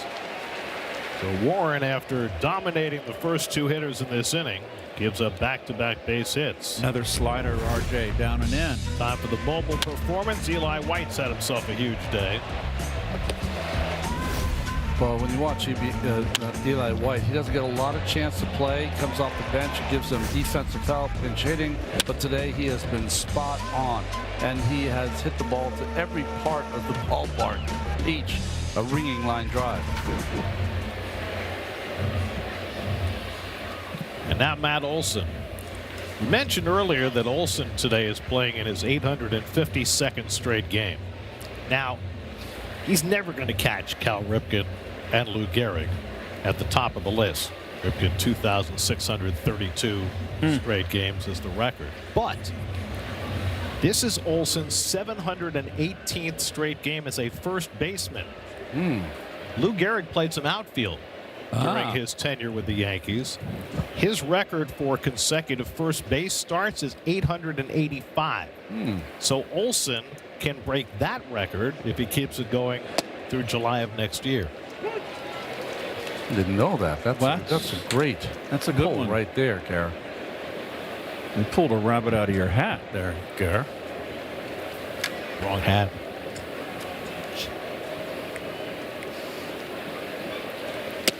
This is where you're seeing the Mets being short in the bullpen. You would never, in the 8th inning of this kind of game, have a right-hander facing Olsen. It just wouldn't happen. Correct.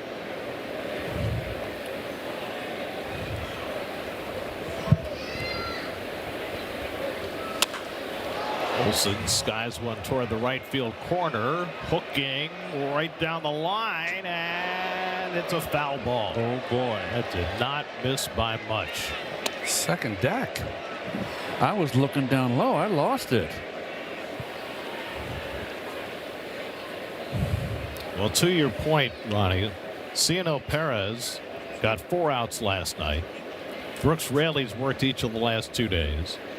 A.J. Minter got 4 outs day before yesterday.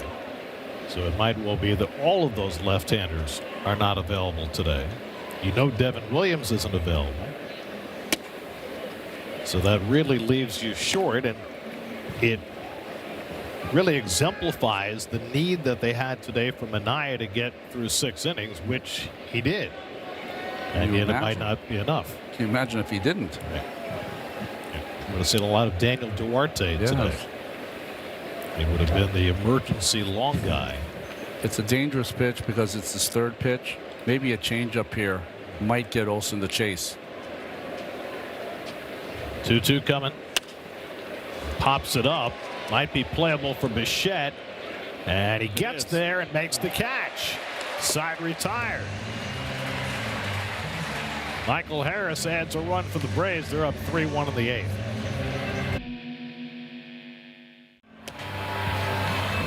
Well, we came on the air today showing you some of the delicacies of Flushing. How about the soup dumpling? Is that Queens or Joe's Shanghai? Wow, they're hard at work. Oh, I love dumplings. Look at that. It's a very special talent. You got to purse the top.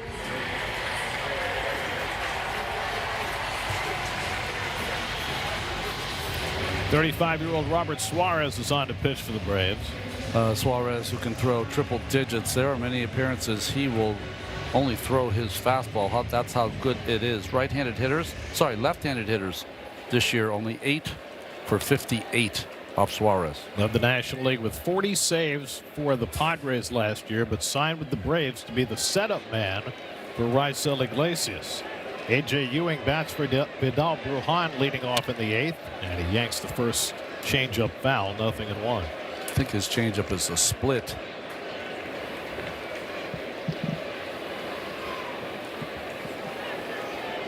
Ewing 0 for 4 in the series opener last night. Benj and Bichette to follow. Soto due up 4th in the inning. Mets have had just 5 hits today. And Ewing takes a fastball up and away at 98. Robert Suarez is quite the success story. You know, he pitched in Mexico. He pitched 5 years in Japan. Didn't get a chance in the big leagues till he was 31, and became one of the best relievers in baseball. Popped up foul, third base side. Riley giving chase, but that's on the dugout roof. But you can see already a different pitcher in a Braves uniform throwing 2 of the first three pitches are changeups. Really just threw his fastball and fastball only in a Padres uniform.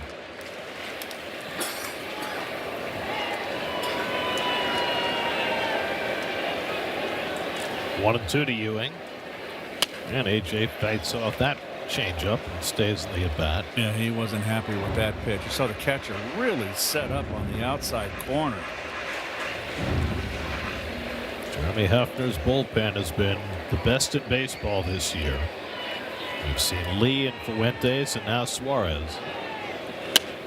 A.J. fouls off a 99-mile-an-hour fastball.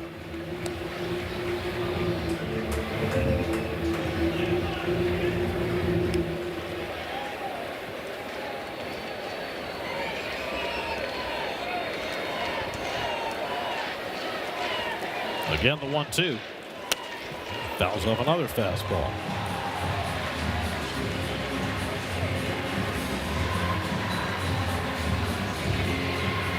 We saw Suarez in that wild card series for the Padres in 2022. That's hit him pretty hard in that series. But he evolved from there. That's line to center field, but coming on is Harris. Oh. And he measures it after a little bit of a knuckling situation. 1 out.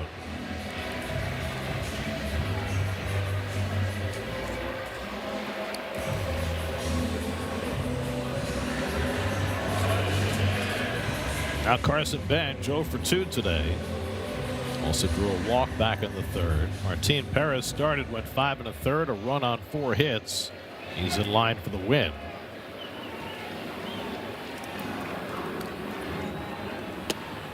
Bench takes a fastball at 100 for a strike.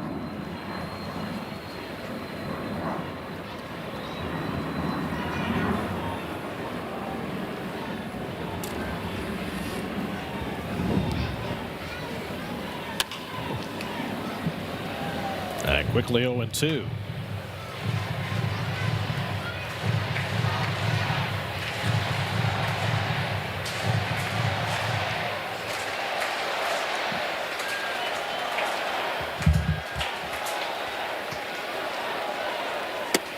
Bench watches one upstairs, a ball and 2 strikes. Mets have won 9 of their last 14 games. Doesn't sound like much, does it? If you win 9 out of 14 all year, you know how many games you win? That's right. 104.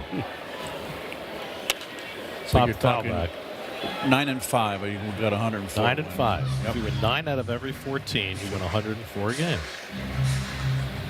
Doesn't sound like it should, right? No, it doesn't. Well, these are important at-bats right here because you get the next 2 hitters and you got Soto leading off the 9th and he cannot beat you. So these 2 hitters right here are critical. Bench able to fight off that fastball. Mets have Daniel Duarte up in the bullpen. Warren's already gone 2 innings and 40 pitches, and Duarte and Luke Weaver are probably about all the Mets have left in that bullpen.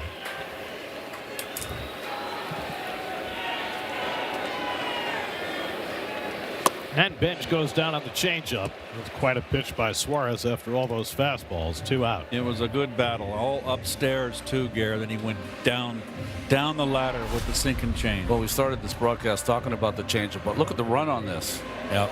I mean, that has about 6-8 inches of run down and away. Almost unfair. Serious sink. So now Bichette, who has 2 of the 5 Met hits today, a single and a double. And he chops that one to the left of the mound. Suarez off, makes the play, side retired. Suarez with a 1-2 3/8 keeps it 3-1 Braves after 8. This is who's leading the team researching. It's what we do. Changes for the Mets. Bo Bichette moves over to shortstop. Brett Beatty comes in to play third. A.J. Ewing also stays in the game in center field. So Beatty will buy in Benja's spot in the batting order. Daniel Duarte has made 1 appearance for the Mets. It was a good one in Washington. Now he makes his 2nd. Yeah, 7 outs he got for the Mets on that 19th of May. Austin Riley, the first man to face him.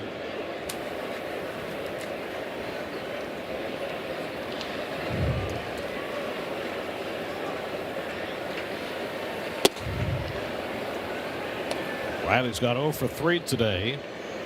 Hit a sinking liner to center field that Benj made a spectacular catch on in the 7th. Benj made a couple of terrific plays today playing center field. Now Ewing is out there. So Ewing's in the 9th spot. I would imagine they left him in just to save a spot in the batting order, just in case you get down to the 9th spot in that 9th inning. 2 to Riley. Eli White, who's had the big day, is on deck, and then Dominic Smith as the Braves try to add on here in the 9th against Duarte.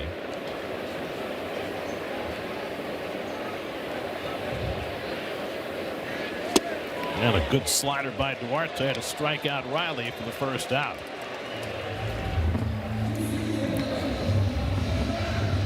Tonight at 11, it's on to Sports Night. Of course, it's the Knicks and Spurs. Game 5 tonight. Looking to wrap things up in San Antonio. All the day in baseball as well. Honda Sports Night tonight and every night on SNY. I don't think the Spurs are going to go down very easily.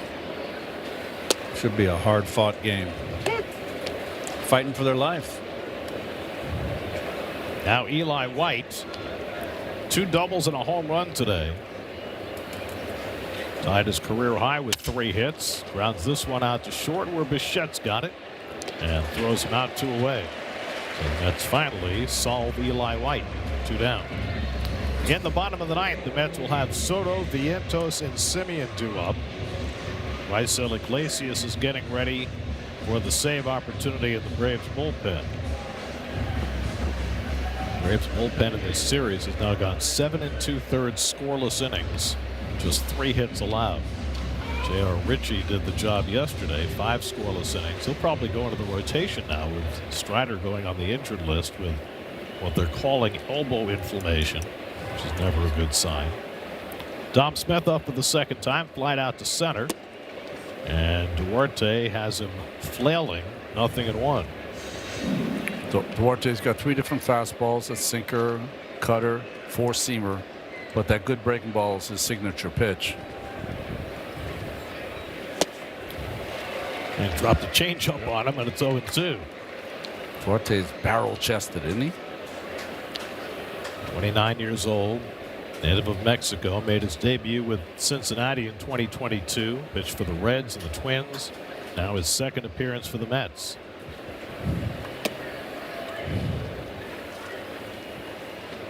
After we're done here, be sure to keep it tuned for Mercedes-Benz Postgame Live. Gary Apple and Todd Zeal will have all the interviews, all the analysis, all the highlights coming up on Mercedes-Benz Postgame Live. And Smith bounces one foul. Austin Warren went 2 innings in relief, allowed a run on 3 hits. The home run by Michael Harris that gave the Braves some breathing room in the 8th.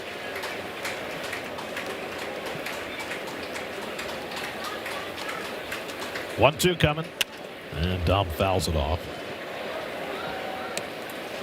It's funny, you know, Dom had his best year for the Mets in the 60-game season. Yeah, the COVID year, 2020. So played a lot of first base that year. OPS was almost 1,000. Got MVP votes that year. Tries to hold the swing, and he stopped it. 2-2. Said he spent a lot of this winter with his old high school baseball coach, trying to go back to where he started. So far, so good.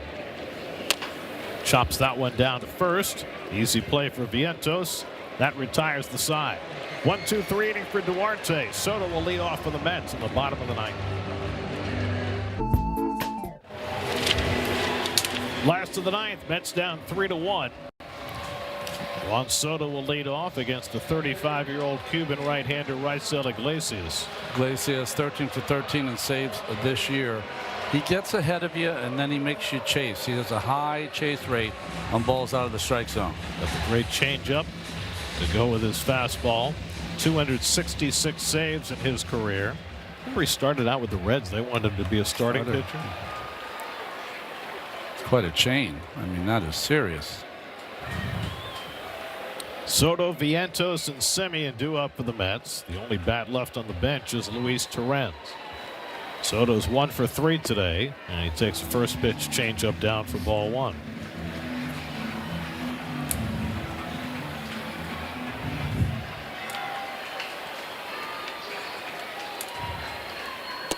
And fastball right there for a strike, 1-1. Fastball running away, down and away. Soto 1 for 2 in his career against Iglesias. He flies one out to left field. It's carrying well. Yastrzemski back on the warning track right at the wall, and it's out of here. Mike Yastrzemski couldn't quite get there. Soto has a home run, and the Mets pull within a run. Yastrzemski's saying that a fan interfered with the play. Now that ball was well over the fence. Yeah, that's what I saw. The fan got his hand on it. You got that whole railing there. Number 16 for Soto, who is now homered in 3 straight games. And the Mets pull within 1. Boy, I thought he got under this, and he did. Call the field is a home No, run. that's out. This is a crew chief review. Even if the fan touched it, it's still a home run. The ball was going to hit the railing. That's no interference. He didn't touch it, as it turned out. All it has to do is go above the orange line, and if it hits that metal railing, it is a home run. I did not think that ball was going out. I thought he got under it. He has such great backspin. The ball goes further for him than it does for anybody else. It's just unbelievable. You know, it's heating up too. Fan, if he touched it, I don't know if it hits the railing, Gary. I don't think he touched it. It hits on top of the fence. If he didn't touch it, it's absolutely a home run. If they touched it, they might have something to say about it. And the second home run allowed by Iglesias this year, assuming it stands. James Hoy and Marvin Hudson examining it as the crew chiefs in the replay center. Iglesias wisely taking warm-ups while this plays in review. The dark room. All right, let's see. Did he touch it? I don't think he did. I think it went right past his hand. Do you think he touched it? I don't know if he touched it, but I do know that it didn't hit, I don't think, off the railing. Hit off the top of the fence. Yes, it did. You're right, Ron. Oh, it's a home run. It hit the railing. It hit the base of the railing. Definitely hit the railing. It's a home run. Otherwise, it doesn't pop up like that. Maybe the angle I saw was different. I might have missed it. Well, they're taking a long time to look, and the longer they look, the more chance there is that they overrule it. This is the angle I thought it just hit off the top of the orange. Okay? See that? Yeah, but then it hit the railing after that. But if he touched it, then it changes it. Because if it hit off the top of that fence and he touched it, then there could be some issues. Did it go behind the orange line? Oh, that might have hit a fingertip. But still. Can't tell. But it definitely went behind the orange. Yeah, one angle looks like it hits on top of the orange. Yeah. That one looks like it definitely hits the grading or rail. Actually, there's a space, a small space between the top of the orange line and the actual railing. And if it hits that small space, that's a home run too. You're right. And especially where they kind of bolt the bottom of the rail into the cement. I mean, the longer it goes, no good. Well, it means there's at least a chance that they will overturn the call, but the call on the field was a home run. Yastrzemski quickly turned around and said that the fan touched it, but he's biased. So how important was Robert Suarez's 1-2-3 inning to get Soto to lead off? A home run by Harris. Yep.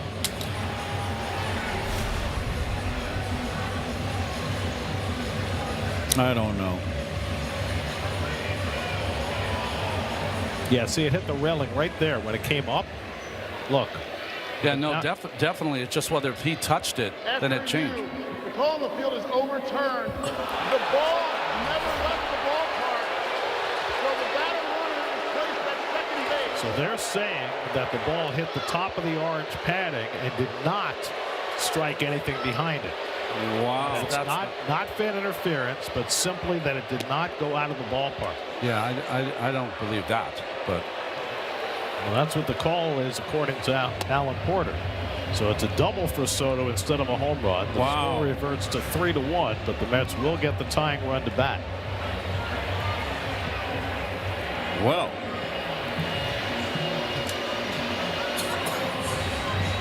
So Soto with his second hit of the day, a single and a double, and now Mark Vientos will be coming up as the tying run.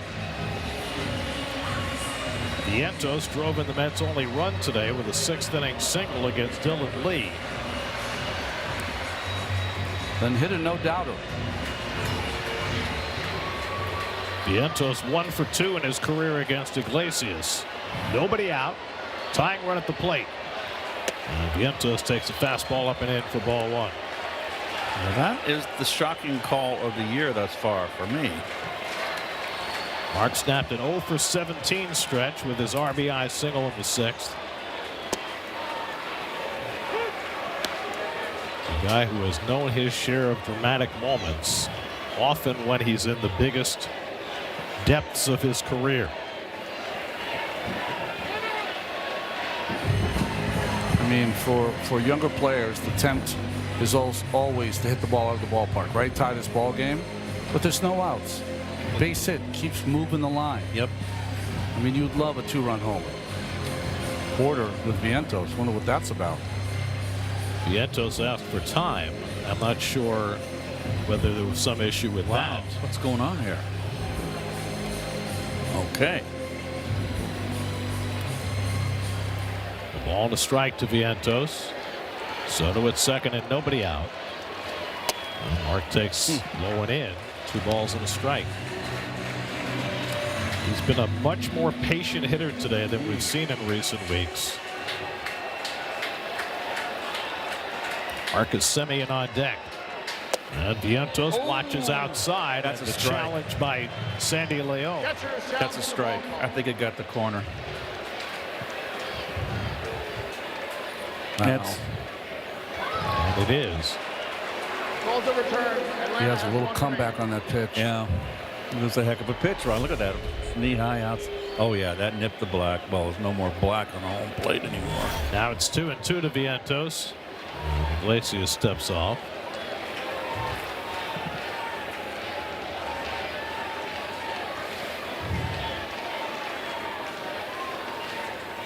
And Vientos goes down swinging for the first out of the 9th.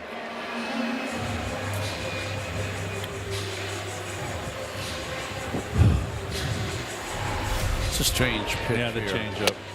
Just a little sinking fastball that beat Vientos. Out in front of it, looked like, huh? So now Marcus Semien is 0 for 3 today. Marcus takes a fastball that just missed. Ball 1. Defense on the infield. Riley guarding the line deep. Olsen way off the line. Semien looks at the sinker low and away, and it's 2-0. Marcus has 8 home runs this year. 7 of the 8 have come against right-handed pitchers. And he takes that a little bit low, and now it's 3-0. Good take. That was a close one. Francisco Alvarez is the on-deck batter. Tying run at bat, 3-0 count to Semien. And he takes a strike. That's his pitch, Keith, to hit a homer. Middle of the plate in and up. And he also likes it anywhere middle in. Yeah. Middle in. He likes that ball. He likes to pull. 3-1 coming. And he fouls it at the plate. Full count.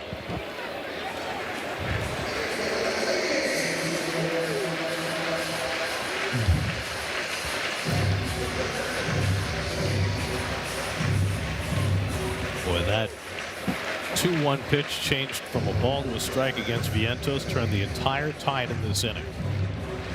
Now Semien trying to get the Mets restarted. 3-2 coming. And it's outside, ball 4, and the Mets have the tying runs on base. Some really close pitches in that at bat to Semien. But he draws the walk and gets Alvarez to the plate with 2 men on. Well, they were going to keep the ball away from Semien. That missed. Now a double ties the game. Alvarez 0 for 6 in his career against Iglesias. 0 for 3 today. Got 1 home run since returning from the injured list. 5 on the year. Iglesias has given up only 1 home run this season. It looked like he had given up a second, but Soto's home run was turned into a double. Now the Mets have the tying run at first. The winning run at the plate. And Alvarez takes a strike.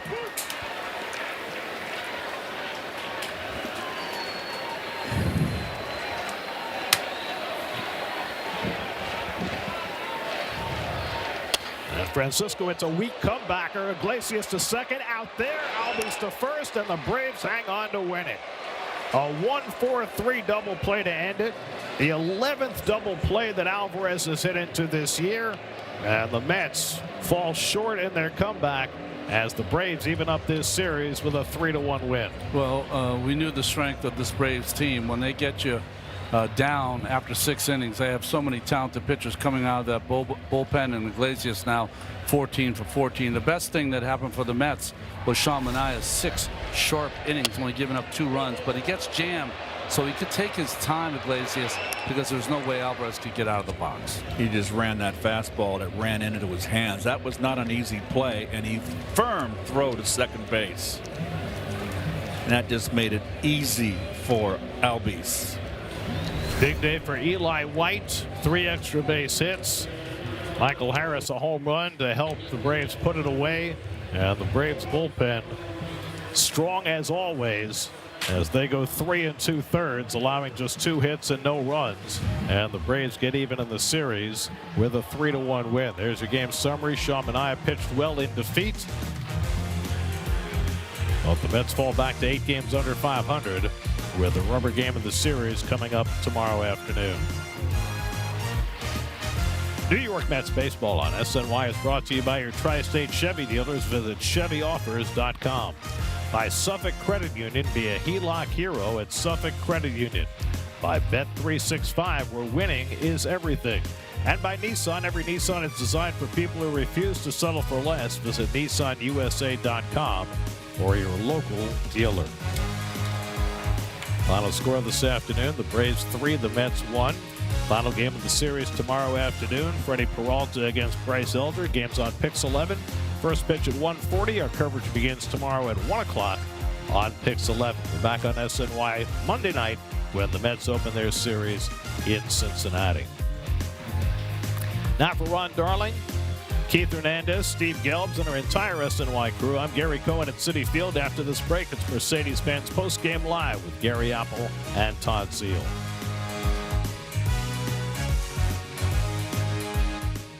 Millions of people trust